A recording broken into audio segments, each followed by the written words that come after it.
अध्याय नंबर 2 सांख्य योग, श्लोक संख्या 41 ओके। तो मेरे साथ साथ दोहराइए, रिपीट करिए इसे। व्यवसायात्मिका बुद्धि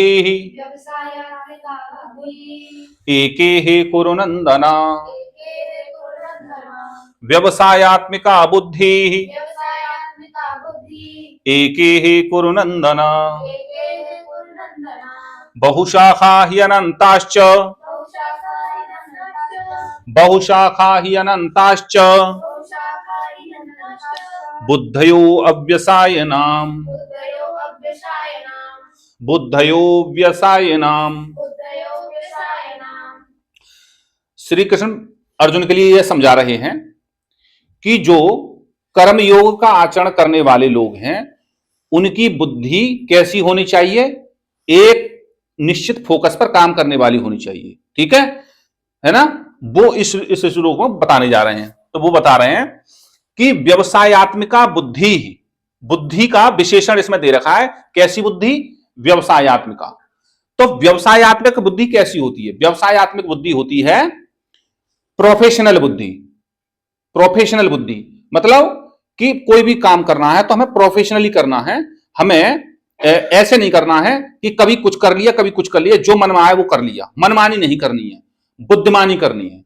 दो शब्द हैं, मनमानी और एक है बुद्धिमानी।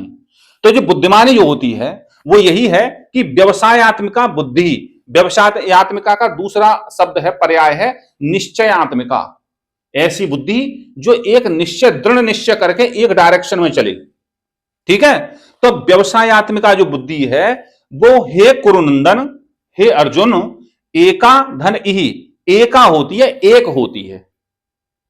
यानी और इहिमानी होता कर्मयोग।